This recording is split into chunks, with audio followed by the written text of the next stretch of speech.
Hello, hello, hello. Right then, we're in Isle of Man TT.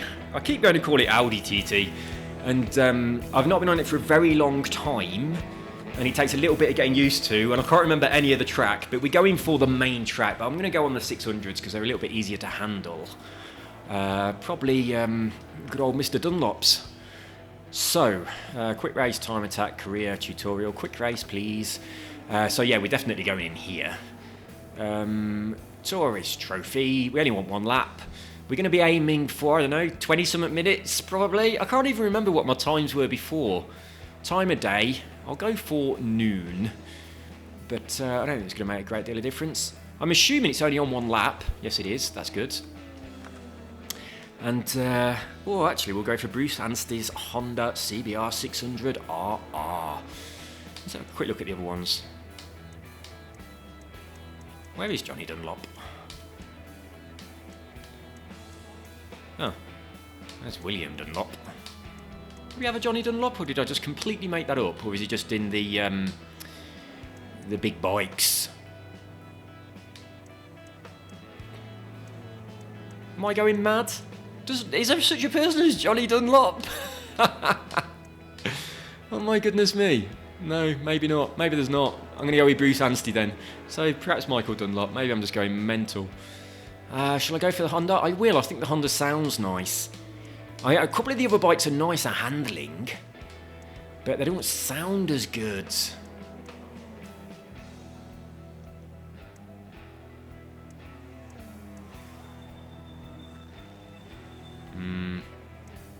The Triumphs don't sound as good as the Hondas. And the sound is important in this game. So let's go back to Bruce Anstey, if I can find him, or Daniel Hegarty. Right, I might go with this. I wonder what the difference is. How different is his Honda to Bruce's Honda? Where's Bruce? There he is.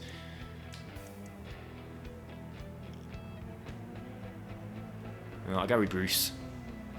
Right then. Let's get in there.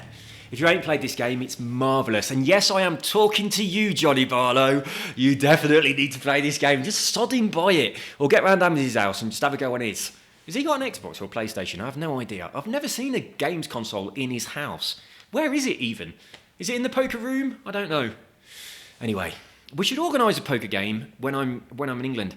John, if you're watching this video, tell Baz and Ammers, and probably also Stu, if he is available and not just round the corner on the other side of Birmingham, and we'll do a poker game. It's been a long time, we need to have a poker game.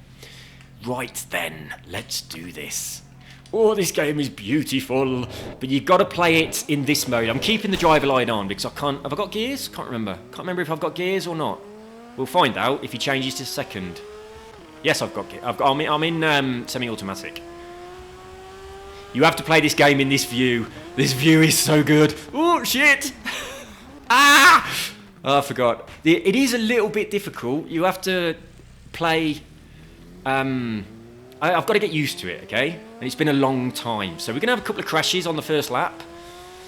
But after this one...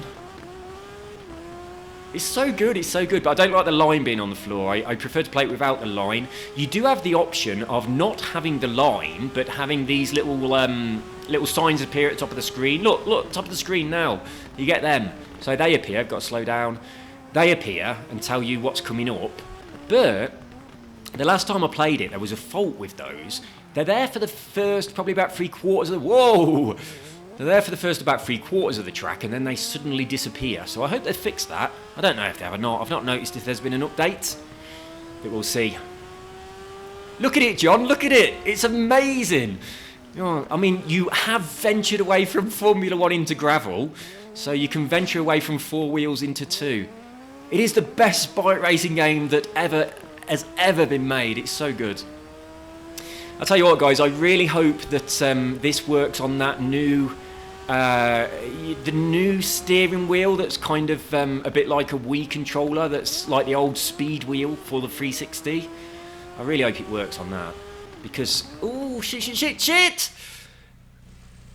Because that, on here, would be really nice, as opposed to thumbsticks. It doesn't work on a normal steering wheel, but that would be weird anyway, wouldn't it? So, I don't mind that. Oh man, it sounds good. I've got headphones on and that engine sounds beautiful.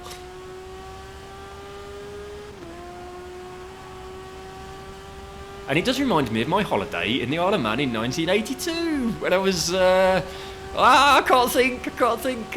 When I was 8 years old, yeah.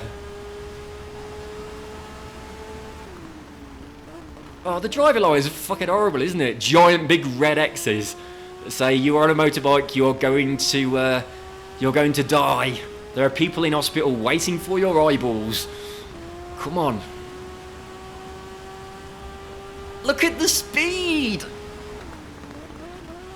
Yes! How can you not play this game?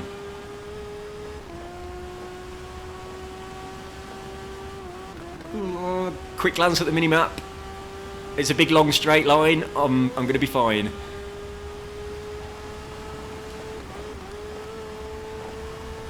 Oh, I'm catching up with somebody! I've fallen off. No one's passed me. Whoa, that was close. I've already fallen off a couple of times. No one's passed me, and I am catching up with people. There's people ahead. Oh, shit. There is another person. In fact, there's a few people ahead of me. On the mini-map, the little thing that indicates what the people are, it's a bit weird. It looks like there's two people when there isn't. So it's kind of like a circle and an arrow, which I assume is telling you what direction they're facing. But I would hope that they're facing forward. Otherwise, they're having serious problems. But I'm going to catch up with this dude. Definitely. Hello, mate. See you later. Oh, not much later. Go on, go on. I'm catching up with someone else. We're at the Hawthorne. Hello. Ah, I'm going to hit them. Oh, bollocks. Come on, come on, come on, come on. And if anyone's behind me. What's look back? How do I look back? Oh, there we go.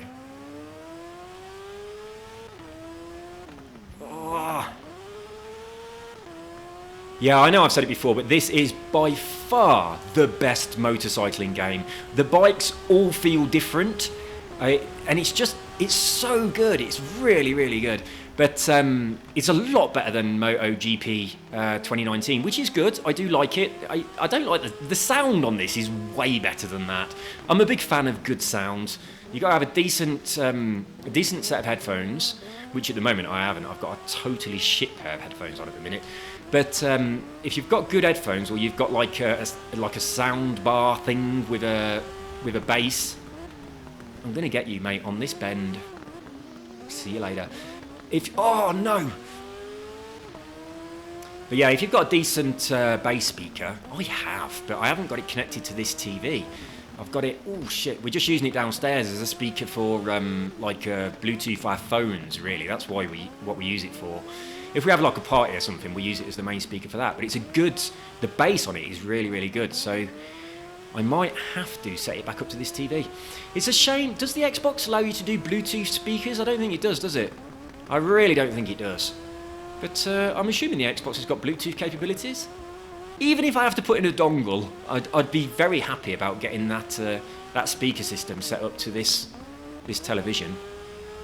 Well, not so much the TV, but the Xbox. I'm passing so many people. That does feel good. I mean, I've probably got it set on easy. Oh no! Get back on. Quicker. Oh, come on. Don't let them get back in front of you. The engine sounds so good. I've probably got it turned down too low and my voice too high. But it sounds so good. And I've been playing this game, not whilst recording, like months ago, when I was absent from on my hiatus. I was playing it with the volume so fucking loud. And I mean, I do live in apartments, but I was thinking, fuck it.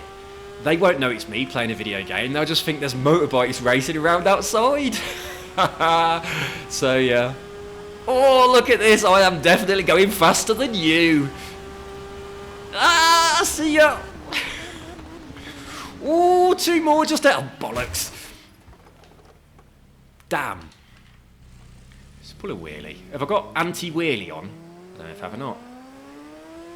Can't seem to pull a wheelie anyway. I've probably got anti-wheelie on. I did have it on manual instead of automatic, but I don't know when I changed it back to automatic, but I did anyway.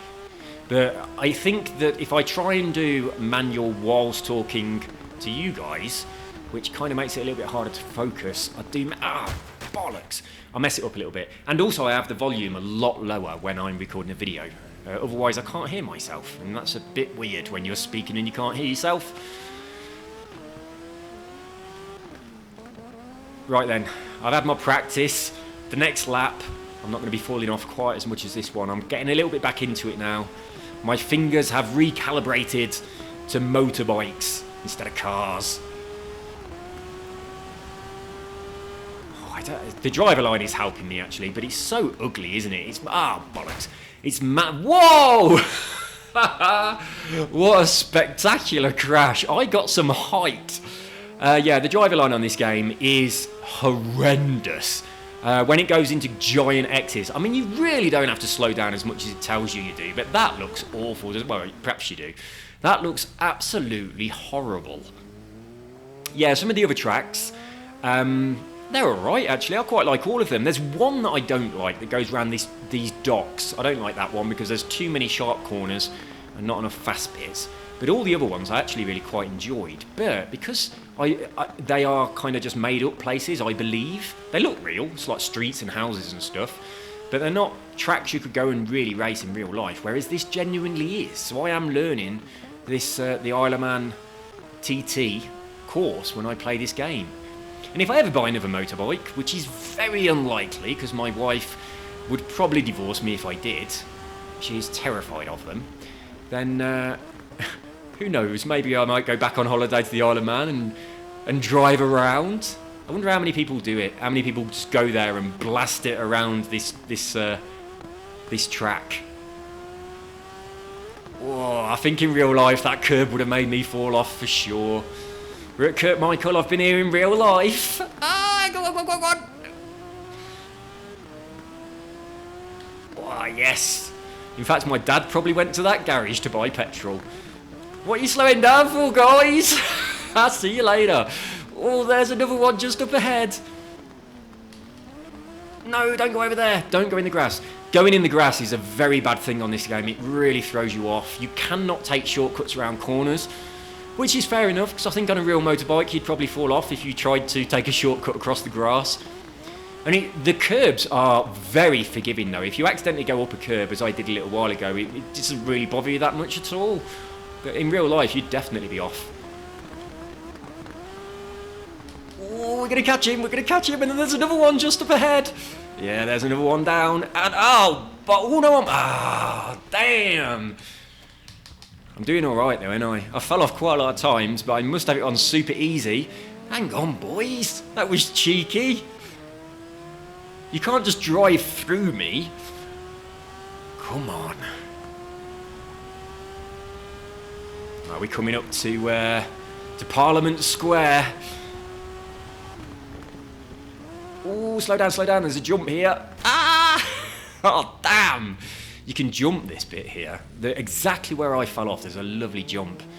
So we're gonna have Parliament Square, and then we're gonna have Ginger Hall on the way through town. After this little bit of countryside, I think we have to pass a garage on the left, if my memory serves me correctly.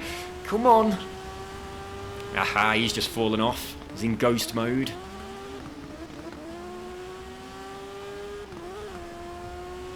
Man, that sounds good. I'm going to shut up for a bit and listen to my bike.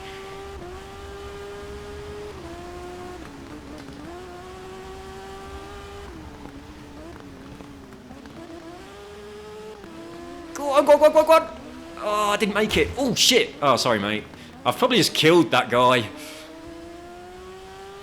Well, actually, this little bit of country is longer than I remember it being. Sully Strait. I forgot all about this section. Oh, yes, we are through. See you later, boys. See, I didn't need to slow down there. I just to bank it into the corner. Now he's got in front of me. It's Sully straight. It's not Sully bendy. I didn't have to slow down. Come on. Look at my speed. Haha. Oh, there is a little bit of a bend to the right. Ooh, we got a bridge. Slow down for the bridge. It's a sharp right as well. Right, slow down, slow down, slow down more. Oh, no. Damn. I've got my brakes on dual brakes, so I'm not having to control my back and front brake independently. It gives you a lot more control. Oh, here's Ginger Hall.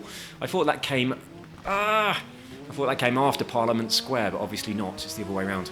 But yeah, you can change your brakes, so front and back are independent, and it enables you to kind of slide it a little bit around corners, which is very nice.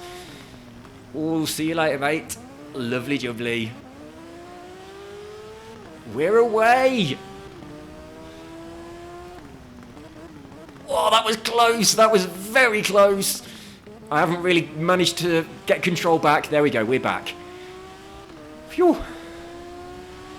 Oh, you little bastard. Right, I didn't have any practice. Well, did I say? I did say, didn't I? I didn't have any practice. I jumped out of what's it called, gravel, and come straight in here. Damn. But I am falling off quite a lot. But when I'm not falling off, I think I'm doing quite well. So we've got a left-hand bend coming up. Thank you to the things at the top for letting me know about that. You know what they should have on games? You know your little mini-map that's always down on the left? They should have that on your dashboard, like when you're in cockpit view, exactly the same way it would be if you had a sat-nav in your car. Wouldn't that be a lot better? That van's always there. We're in Churchtown. I've been here as well. I can't remember it though, but I've been here. In fact, all the places where I don't think I've been, I've probably been there as well, because we did drive all over the Isle of Man. As I say, it was 1982. I can remember playing Pac-Man on the little cafe halfway up the Lanksey Wheel, which I believe is the biggest water wheel in the world. There you go. I felt a bit like Partridge there, giving you a little bit of... oh, yes! Giving you a... oh, go on! Oh, I'm not gonna tell you any more facts about the Isle of Man. I've got to focus. Oh, sorry, mate. Sorry about that. Damn, I'm not sorry, because you ended up better off and you got in front of me. I'm going to take you on this corner. I'm not going to slow down. Well, not as much as you are.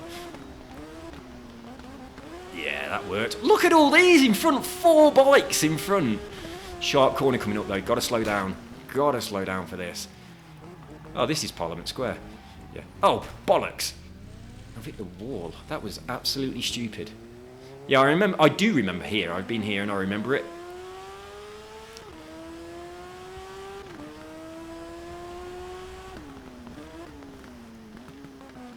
Oh, no! Sometimes your front wheel really bites in. I'll tell you what it's like. It's like when you're skiing and you get a ski stuck in someone else's groove. That's exactly what it feels like when you go around a corner and your front wheel bites in too much. I mean, I used to ride a motorbike. It was only a 50. It was a Honda NSR. But I never had that happen to me on a motorbike. And then obviously a jalopy, like a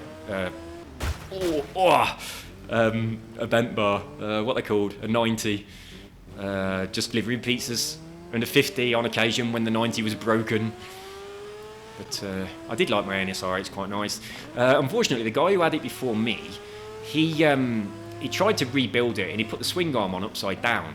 So, which is insane that you can put a swing arm on upside down, but I didn't know that it was upside down. And because it was upside down, the back end of the bike was really high, and he'd taken all the fairing off, and it looked, and I ain't kidding here, my Honda NSR looked like a Ducati Monster. It really did. Anyway, the back end was very high because the swing arm was upside down, and because of this, the side kickstand wasn't long enough. So the bike was almost lying down. Oh, we're at the gooseneck. The bike was almost lying down when you put it on its stand. So I got a mate of mine, a guy called Elvis, who is now unfortunately dead. There's so many of my friends that are dead. Elvis died in a car crash, unfortunately. But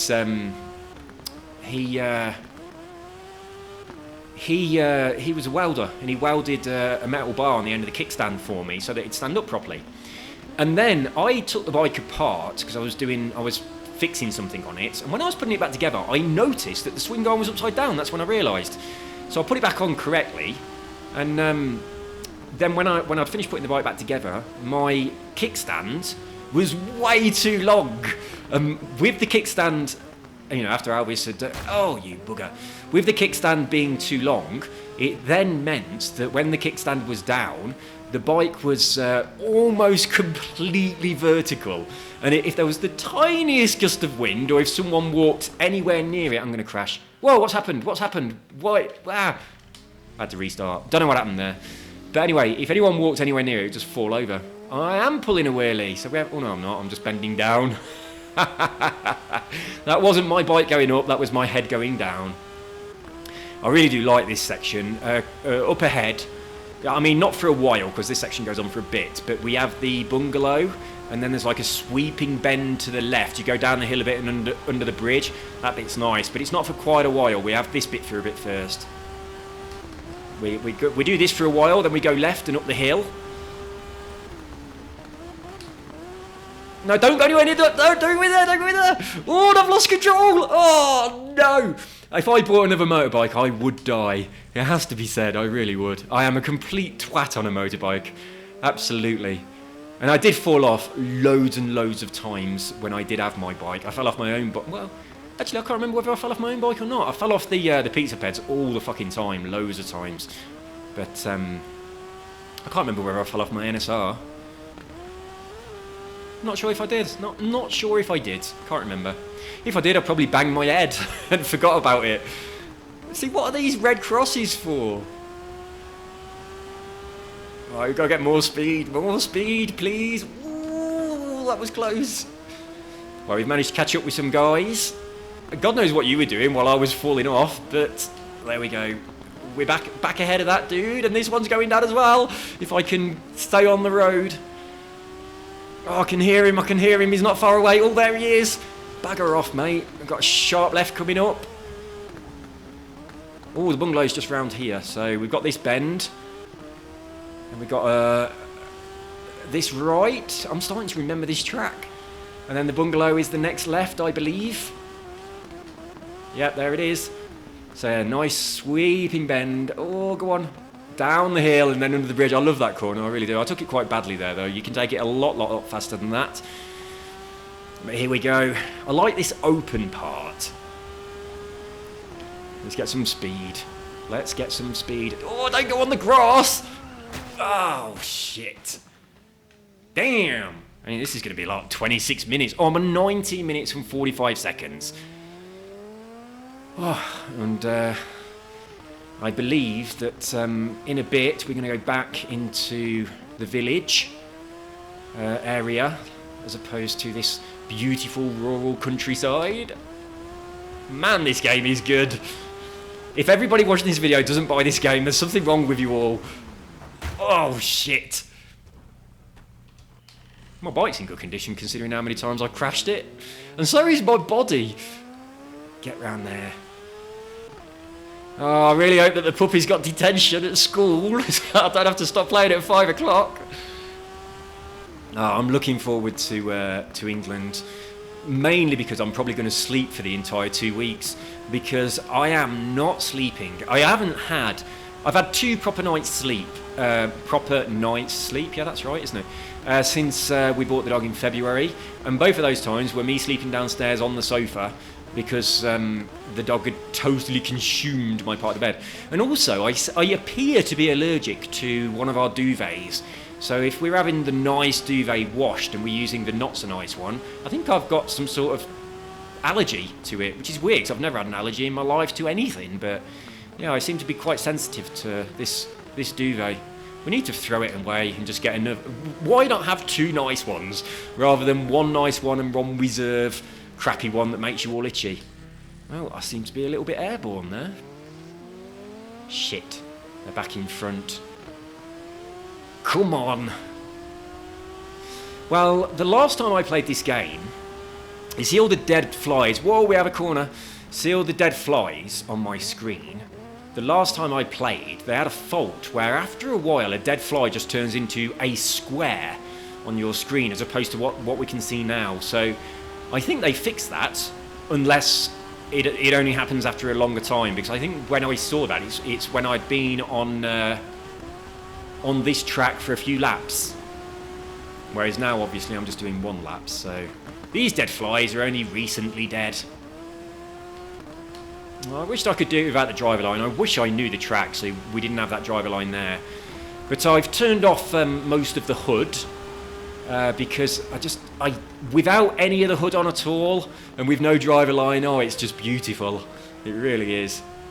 I don't think I've ever been on another driving game that's given me the sensation of speed quite like this does. It is really, really quite spectacular. Get out of the way, mate. Ooh. See what I mean about the curbs being forgiving? Do you mind? They're very, very forgiving, the curbs are. You can bounce up and down them, it doesn't really matter. We got a really nasty hairpin coming up in a bit. We go up to a little mini roundabout, and then we got a really, really sharp bend to the right to come back down again. You can't really see, here it is, but you can see it on the mini-map now. You can't really see where you're going. It's so tight. And I was thinking, are we supposed to go round the mini roundabout? I don't think we are. Let's see where the driver line goes, because I've not normally got that on. But, no, he didn't, did he? So I don't have to. But you can't see where the road is until you've gone round. But that is so tight. And then we've just got this left up here, and then a right, and then it's the finish line. That is it. So what am I... Whoa, that's bad, that's bad, that's bad. What am I on? I'm on 23:22. I think my best time is 22. Almost dead, 22. So about a minute and a half on top of that. There's the end. Hang on, why are we still going? I thought we was only on 1 lap. Weren't we only on 1 lap? Oh, bugger! I don't know if this game's got a rewind. I've never even tried to rewind. I don't like rewinding. I'll just crash and get back on. Right, so that lap was, what was it? 20, about 23 and a half, something like that. So, now we've had a bit of practice. Let's see if we can beat that. I'm pretty sure we can. I'm going to go for 22 and a half this time. So I'm going to try and knock an entire minute off that lap. Do you reckon that's possible? An entire freaking... Oh, slow down, slow down, slow down! Oh, bollocks. I don't think it's possible.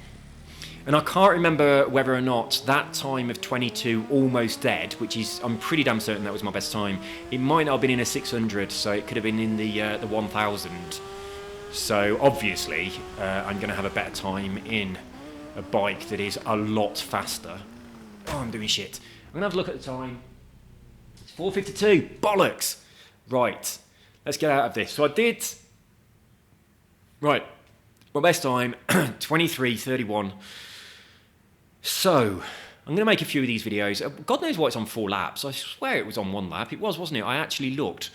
Or maybe when I looked, that default put it on 4, which would be the normal for a different track. But anyway, 23 minutes 31. There's no way I'm going to do another lap before the dog gets home. Or maybe there is. Normally I stand looking out the window and then I run down so it doesn't have to wait for me. But today, fuck it. I'm going to stay here. I'm going to do another lap of this.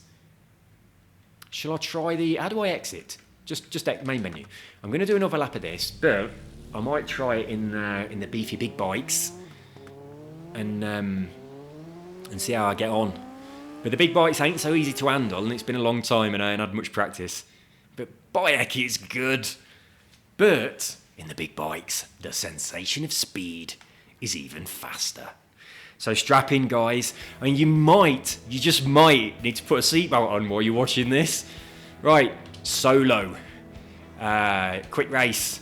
This, and we're going for the superbikes with Johnny Dunlop, a person that doesn't exist. What are we doing? Oh yeah, superbike, that's right. Oh, it's these ones I've got to do. Right, so where is he then? Right, so here's Johnny Dunlop.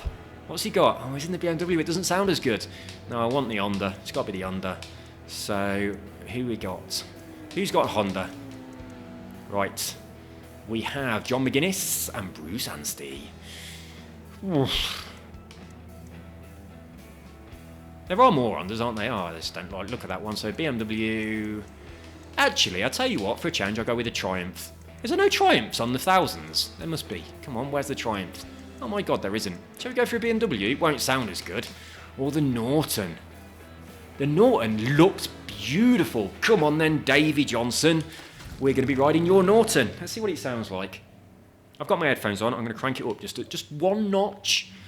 Audio. Headphone. 2 notches. 3 notches. Hey. I won't hear the phone. Is there a phone close by? Yeah, there is. If you hear the phone and I don't, let me know. Send me a message. Make sure your message goes back in time to when I'm recording this video. I'm recording it on Friday afternoon at 4:54. So that's, if you hear the phone, you've got to come back in time and tell me. Otherwise, my dog's going to be all on his own. Come on, for fuck's sake, we ain't got long. Right, so what were we in? It wasn't a Triumph, was it? It was a Norton. So we're in the Norton. Oh, that's actually a bit loud. That's a bit loud. I've got to turn it down before it starts. Audio. That's too loud. Right, okay.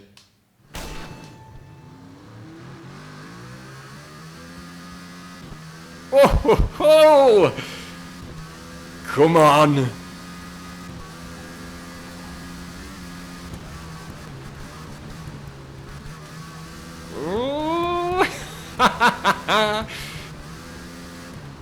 I've lost control. I'm okay.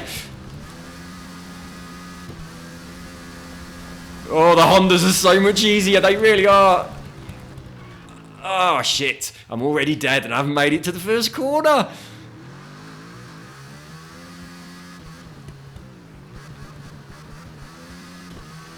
I tell you what, guys, I'm restarting. Not in this bike, though. I think if I restart, it'll keep the same bike. I've got to go on the Honda.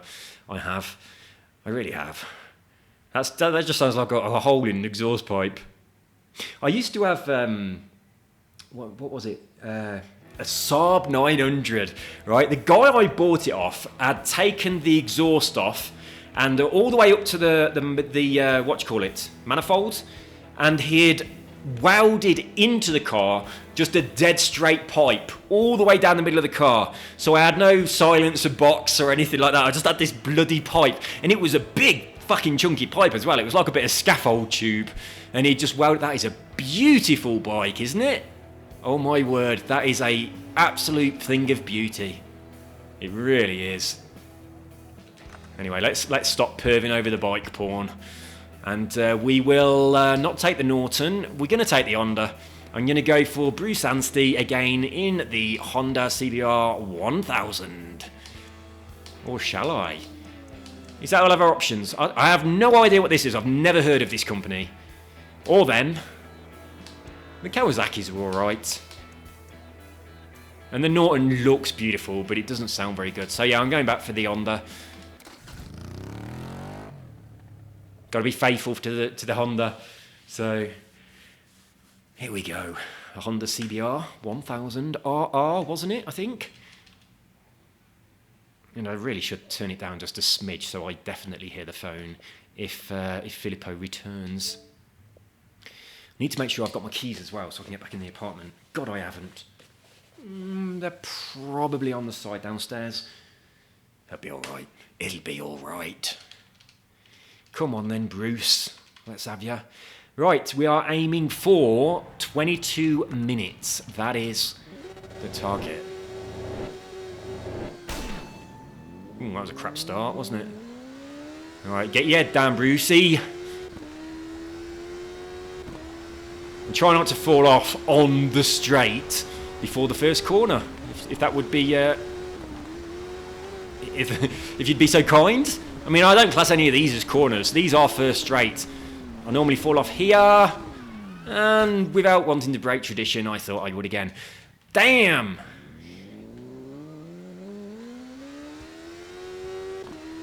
Shouldn't fall off before the first corner, should you? Definitely not. Got to make sure I slow down for this very sharp left. So as soon as it bends to the... the sharp right. As soon as it bends to the left, got to ease it into here. Took that really badly. Oh dear, at least I didn't fall off. Oh god, I have fallen off. I'm going to restart. I'm right at the beginning. I'm going to restart. I don't know how much time... Joey Dunlop. That's who I was thinking of. Johnny Dunlop. Joey Dunlop. He just come up at the bottom of the screen there saying that he holds the record for something or another. Oh, I'm all over the shop. Get back on track. Right then. You know why I was thinking of Johnny Dunlop? Because of Johnny Barlow. That's why. Come on, John, get yourself in here and bloody buy an Xbox already and throw your PlayStation in the bin so that I can play with you. Actually, who's getting Google Stadia? Doesn't it look amazing? Fucking hell! That Bray Hill gets me every time. Never used to. When I'd got used to this game a little bit, I could definitely get round the first corner without any hiccups. In fact, I didn't fall off that much when I was getting 22 minutes. And I'm not going to get 22 minutes if I keep driving like this. Oh, I'm proper ballsing it up, guys. I really am. I'm not ready for the big bikes. I'm going to go back to the 600. Oh, I feel ashamed. I'm going back on the 600. I'm going to do this. Hopefully, there's a load of traffic and the dog is late. Sometimes you don't get here until just before 6. But the chances are today he's just pulled up outside now. Right, let's get back in here then. Let's go on the Super Sport, the CBR 600. I'm going to go with Mr. McGuinness. Oh no, I'm not, because that is not. I'm pressing the wrong fucking button. I'm going to go for this. Well, who was it? I didn't even notice. Was it Bruce? Am I on Bruce Anstey? Didn't even look. I was just looking at the bike. I was looking at the livery, actually. I like the little rainbow stripe thing on this bike. Come on, you've just loaded once already. Why did you unload? You should have just waited for me. You knew I was coming back in. Come on.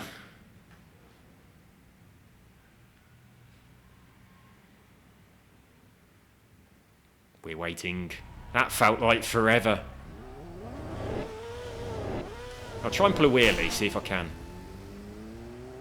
I don't know what I've got my settings on. I must have turned anti-wheelie off, because you definitely can wheelie on here. In fact, sometimes it's hard not to wheelie on here. That's probably why I turned anti-wheelie on.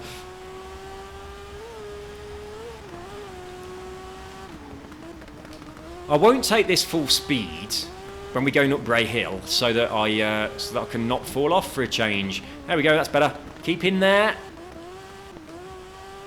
Right, I took that really slowly, but obviously my time is going to be better than falling off and having to go and get my bike and get back on it again. I just want to slow down for this as well. I think going a little bit slower and not falling off is a better idea. Right, that's better. That is better. So we've probably saved about 10 seconds there. I mean, I'd fallen off twice by this point on the previous one. Right, this thing here, is it Brandon something? I always think it's called Brandon Bridge. It's Braden, but I've got a friend called Brandon. Well, I say I've got a friend. It's my niece's boyfriend, but it always makes me think of him when I come round this corner.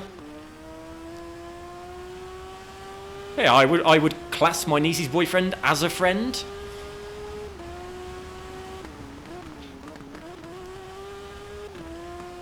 Come on.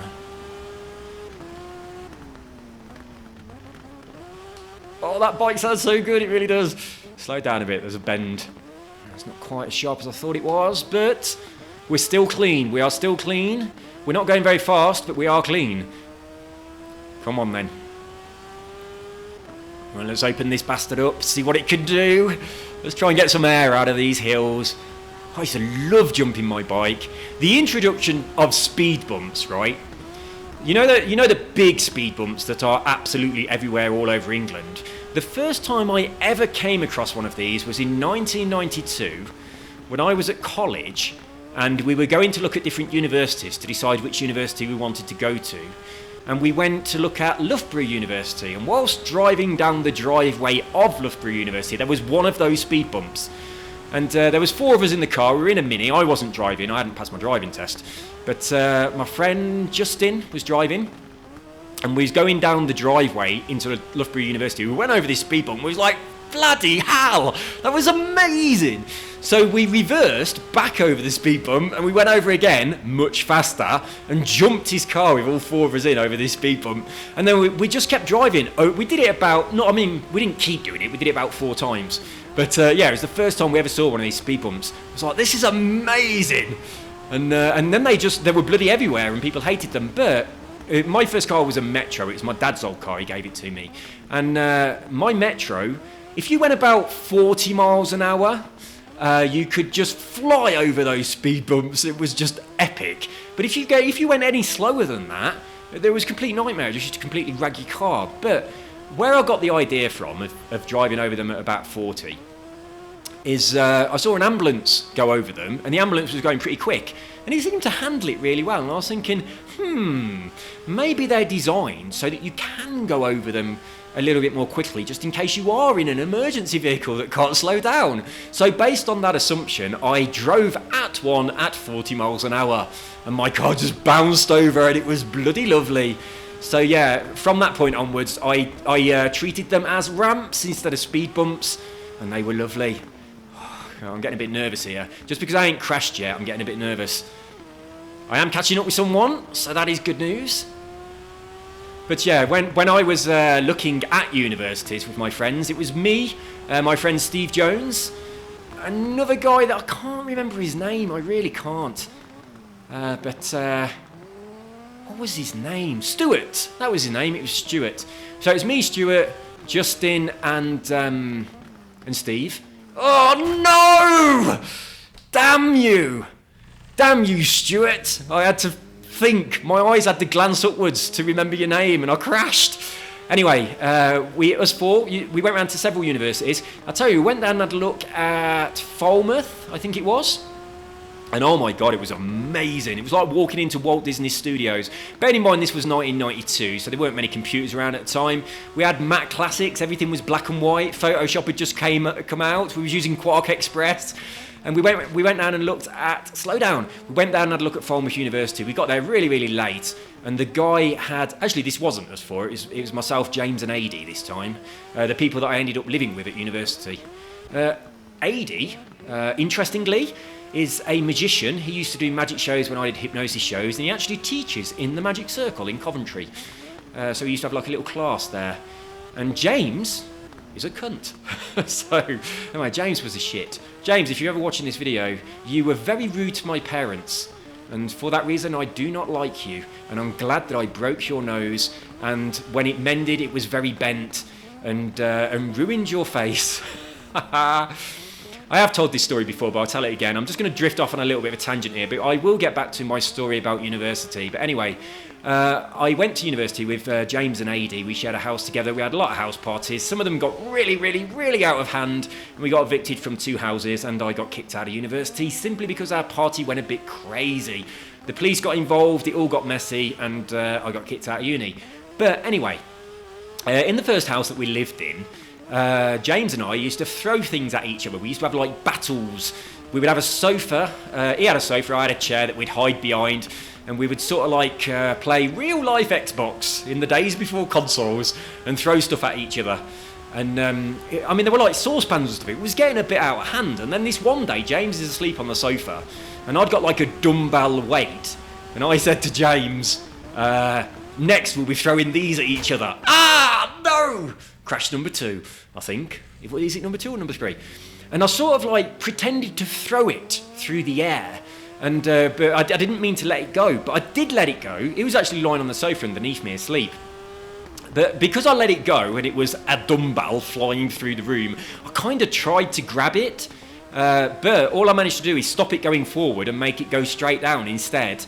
And it landed on James's face. And just as it was about to hit him, I was like, James! And he woke up and went, what? And he sort of turned his head towards me. So not only did he was kind of turning into it as it was falling through the sky. And I say sky, as it was falling through the air in our living room. And it hit the side of his nose. And obviously instantly broke his nose.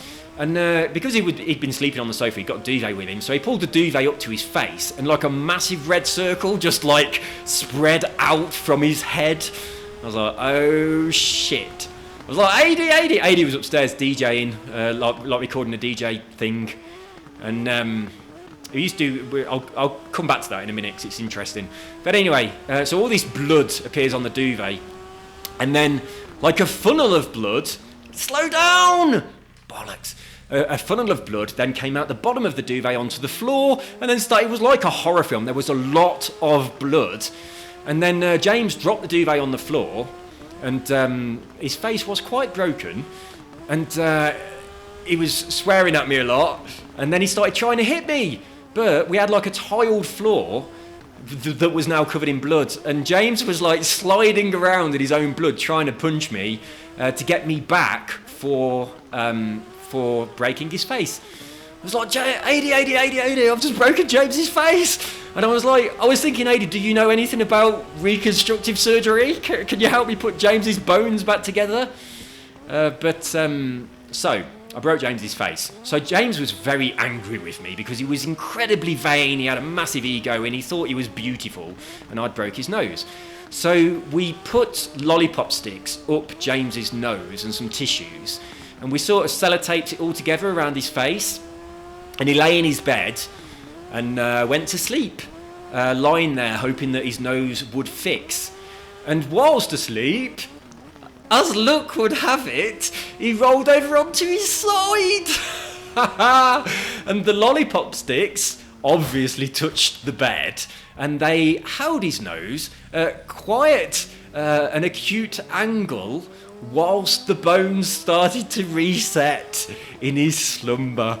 And in the morning, his nose was really bent, right? It wasn't long after that we got kicked out of uni, and me and AD got kicked out, and James stayed there and just blamed everything on me and AD.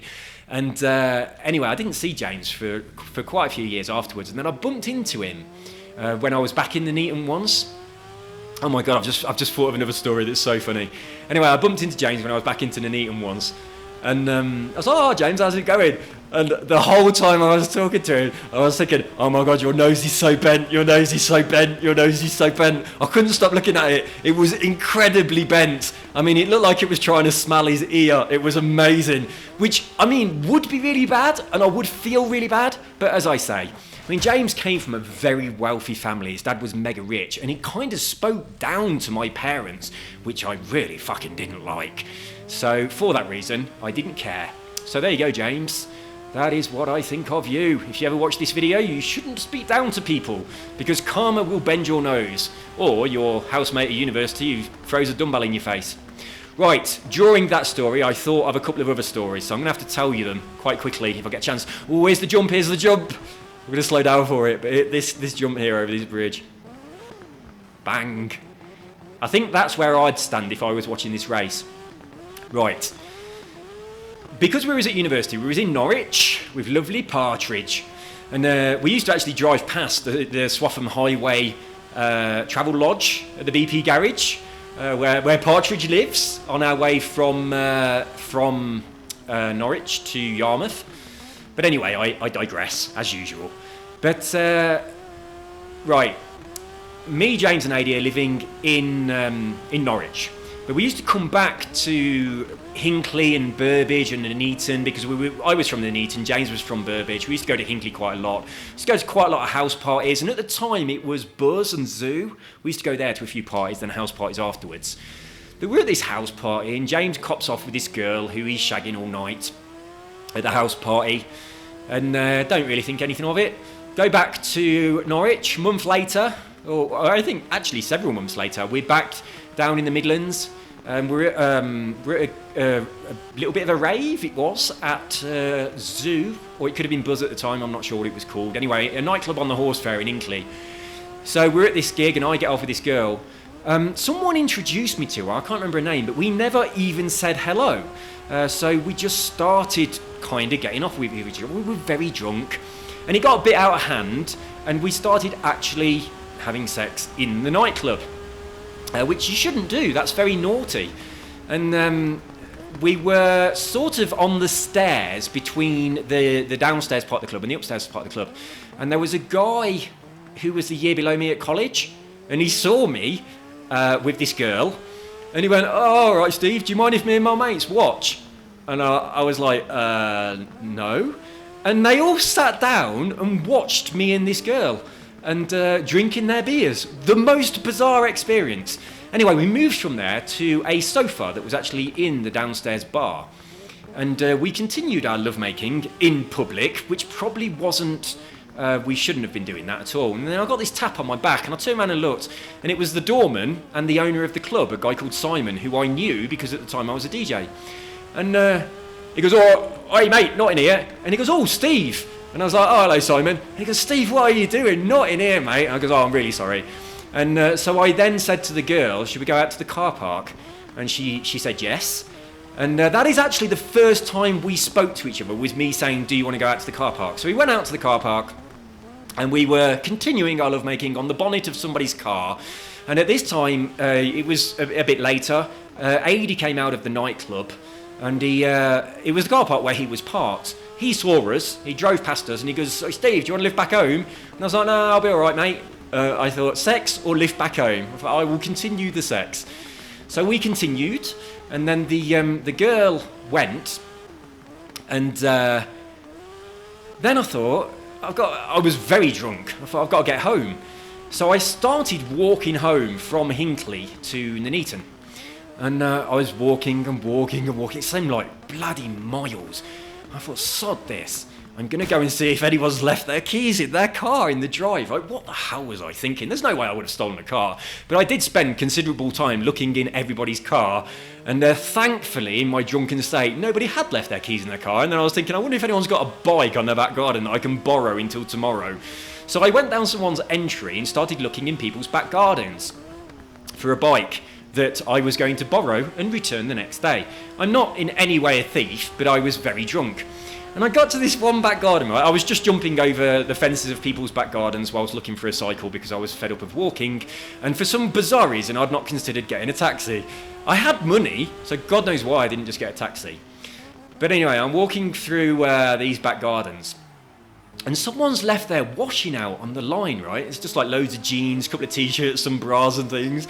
I was like, what the fuck? So I took all of the washing off the washing line with the clothes pegs and jumped over to their neighbour's house, and I put all of their washing onto their neighbour's washing line whilst giggling inanely to myself at my practical joke, thinking, when they wake up in the morning, they're going to wonder what the hell is going on. And then once I'd done that, I went back out to the street and walked the rest of the way home. And in fact, I didn't walk all the way home. Something else happened on the way home, which is really a little bit dark. I really needed the toilet, and it was a number 2. So I went down the back of somebody's house because I could see down their drive that they had a caravan. And I thought, in my drunken stupor, I bet that caravan's got a toilet in it. Right? That was what I was thinking. So I went down to the back of the caravan. I wasn't thinking that they might mind me trying to get in their caravan to use their portaloo. I didn't for a moment think that they might think I'm trying to steal their caravan. I just thought, I bet there's a toilet in that caravan. So I tried to get in the caravan and the door wouldn't open. I must have been very drunk. And so I tried to get in through the window of the caravan and that wouldn't open either. So, oh God, I've got to go to the toilet. So I decided to make my own toilet behind the caravan.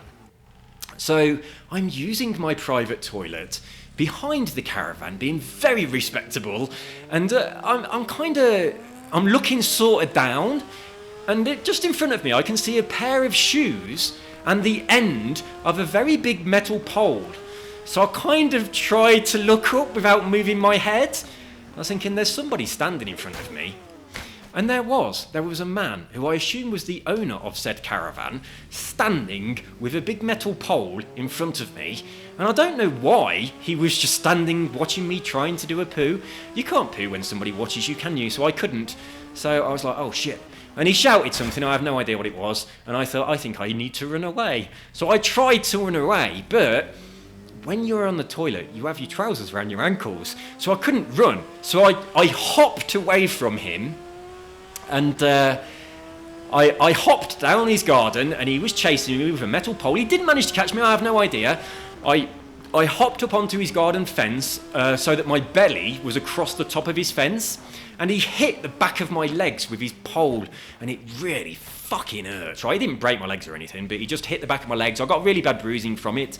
Rightfully so. Thinking about it, really, I did deserve it. But I managed to kind of flip myself over into his next door neighbour's garden.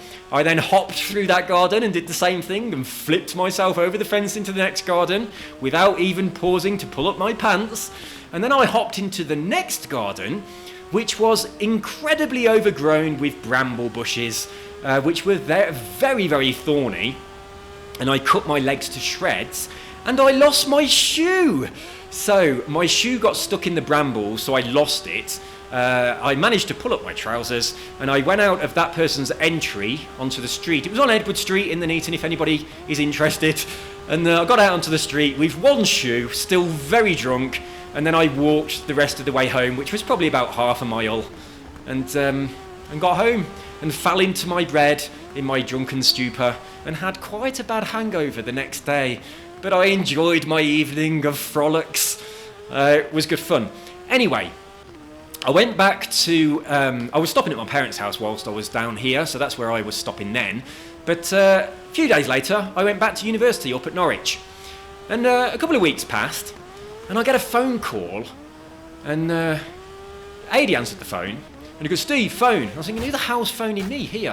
That's weird. Nobody phones me here. And this girl is like, "Steve, Steve, Steve." And I'm like, "Yeah." And she goes, "I'm in love with you." And I was like, "Who is this?" And it was the girl that I'd copped off with and gone to the car park with and all that jazz. And I was like, "Oh, hello." And she was like, she said, "I'm at the train station. I've left my parents." She lived with her parents. I don't know how old she was, but I'm quite worried about that. And she goes, I've left home and I've come to live with you. I'm in love with you, and I'm at the train station in Norwich. Will you come and get me? I was like, what? Oh shit. So anyway, after quite a large debate, Adi gave me a lift down to the train station, and we went and picked her up. And we got back home, and as well, I can't remember her name at all. I'm going to pretend her name was Sarah, but it wasn't, but I can't remember. But for the sake of the next bit of the story, her name is Sarah.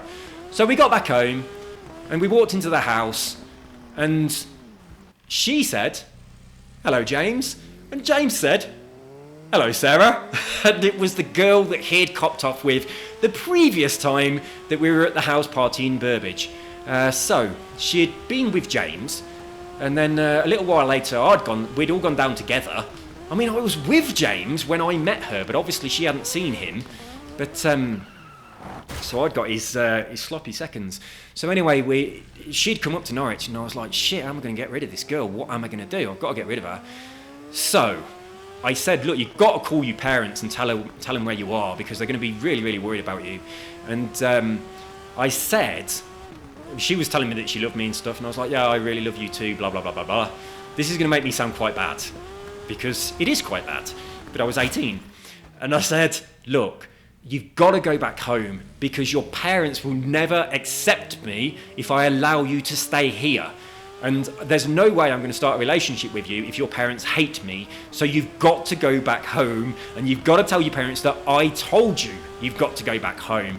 And after a while, she agreed, and we took her back to the train station, and she managed to catch the last train that evening that was going back down to the Midlands. Oh my God, I was so lucky. The very next day, British Rail went on strike, and there were no trains. I don't know how long for, it was probably like a weekend or something, but if she hadn't have gone then, she would have been stuck with us for at least that weekend. I dodged a bullet. I really dodged a bullet. But yeah, oh my God. That was, it was fun. Anyway, when I was talking about, what are we on? 58 minutes, almost now. What time is it? 20 past 5. It's going to be dog time soon. Anyway, I'll very quickly tell you, when we went to look at the universities, we went down to Falmouth. It was absolutely amazing. It was like walking into a Disney studio. We got there really late. The lecturer had waited for us, and he'd actually got us some sandwiches. It was incredible. And we was like, oh my God, we're coming here, we're coming here. And then the next day, we went round the city. It wasn't Falmouth, it was Brighton. I don't know why I keep saying Falmouth. We went round Brighton City, and we was like, oh my God, everyone's really old. And then we went to look at Norwich University, and it was crap. They had two Apple Macs at the back of the classroom that were on a network system. They went really slow, and everyone had to share them. It was just rubbish. It really was. And we was like, oh my God, this college is crap. The lecturer, a guy called Alan Brown, was an absolute dick.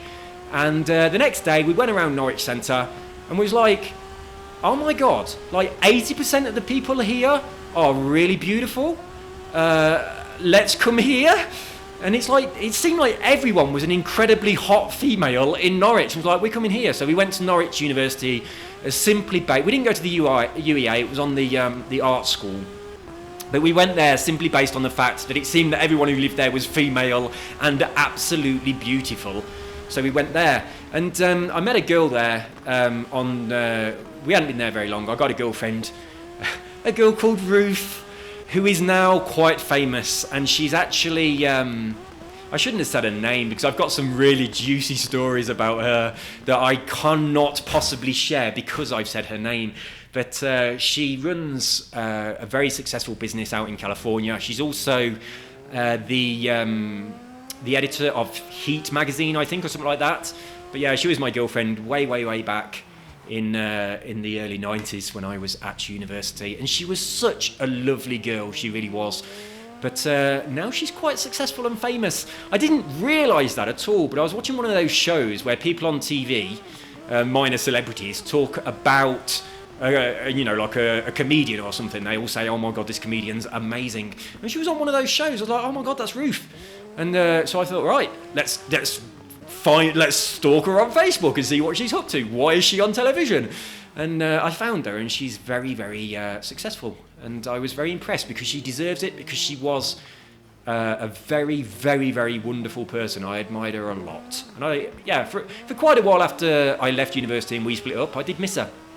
But yeah, I really liked her. I really liked her mum as well. I used to go around her house quite a bit and she wasn't there, so I'd just sit chatting with her mum, and her mum was lovely. But what we on? Was that 24 minutes? Holy shit, mate. If you tell stories, then you take an extra minute longer than we did before. It says my fastest lap is 24:08. Where the hell did that come from? I have no idea. Oh, that was in the Triumph. That wasn't a lap. I didn't do hardly any. So I'm going to have to call it a day. We are over an hour on this video, and this computer that I'm recording on at the moment doesn't have much memory, so in a while it'll probably stop anyway. And also we are after 5 o'clock, 5:25, so the dog will be here any second. But you have got to remind, excuse me, I've probably said it on a previous video, but I did remind myself of a couple of stories that happened whilst I was in Norwich. The DJ story, and also my first night out. Those two are epic stories, so you'll have to remind me to tell you in a future video, but I'll share those with you at a later date. I'm not sure if I'm going to get the opportunity to record any more videos before I am on my travels to England. Possibly on Monday, but I don't know. I've got shit to do. I did manage to get some of it done today. I bought some presents for some people, but not everyone. But hopefully my wife and I will pop to the mall tomorrow and I'll buy stuff. But the people I've got to buy for are sodding vegans that won't even wear leather.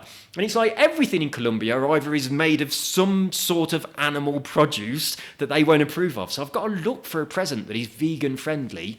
I mean, this is a strict vegan as well. So yeah, I've got to find something that is vegan friendly for my niece. Because it is her birthday soon, but I feel obliged to buy presents anyway.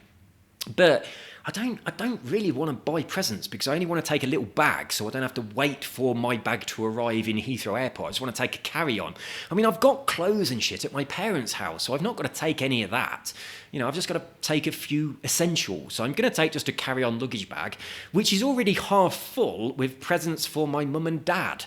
So if I buy presents for other people, they definitely need to be small. But I was just thinking about buying loads of chocolate. There is a shop here called Evoc that is incredible, and it sells kind of like homemade chocolate, but a few of the people that I'm buying for don't eat some of the products that are in that chocolate, so I can't buy them that. So I wonder if Evoc do vegan chocolate. They might do. That would solve the problem, because that's going to be quite small.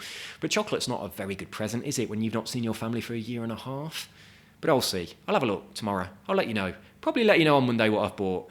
But we'll see. I bought my dad some Armani sunglasses. He's always had cheap sunglasses, and he's quite old. He's 78. He has got a terminal illness. And I thought, I'm going to buy him some good sunglasses. So I bought him a designer bout made by a Colombian company that make handmade leather bouts, which are really quite nice. So I bought him one of those. So I bought him something that's Colombian. And I also bought him some Armani sunglasses, just so that he can have some nice sunglasses. Because of his illness, he has to wear sun lotion, a hat and sunglasses all the time if he's outside. So I thought, why not have some good sunglasses? I was going to buy him like a traditional Colombian hat as well, because he does have to wear a hat. But I kind of scrapped off that idea Because unless I wear it all the way back, and my head is enormous, much bigger than my dad, so that wouldn't work, I'm probably going to end up, you know, like damaging it, squashing it or something. So I thought that's not the most practical thing to be squeezing into my hand luggage, so I'm not going to do that. So far I've bought him the sunglasses and the bout, but I really wanted to buy him an iPhone and an Apple Watch, but that's way out of my price range at the moment. As a present for my daddy, so unfortunately not. But when I showed him my Apple Watch, and he was absolutely blown away by it, so I thought I'm going to get him one of those. But maybe next time. We'll see. And I've got him like a cheap present that was for Father's Day that I haven't managed to give him yet. So that's kind of like just a clock that's made out of an old record from the 50s. So it's not that exciting. It's just like a little thing that you buy your dad for Father's Day. So we'll do that, and we might go out for a meal or pop to the casino or something. Anyway, guys, I'll see you soon. John, if you are watching this video, sort out poker. You have to do this. And also buy this game and chuck your PlayStation away and get a bloody Xbox. And then I'll play with you. But yeah, you did say about playing PES. And I think you're right. We can play together. We can cross console. We can cross the streamers. We can play PES together. But you'll beat me. So, I don't know. We need to handicap your team. And then we'll play. Right? I'll play Brazil. You can play Santa Fe, like a local team in Colombia. That's fair. Right, guys, see you all soon. You take care. Have an awesome, whatever it is, wherever you are. Bye-bye. I didn't really try and steal a car.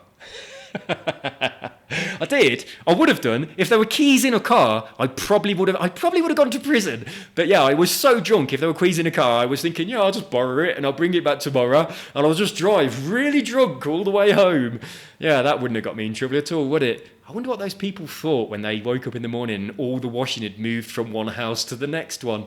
Yeah, classic. Beautiful. Bye-bye.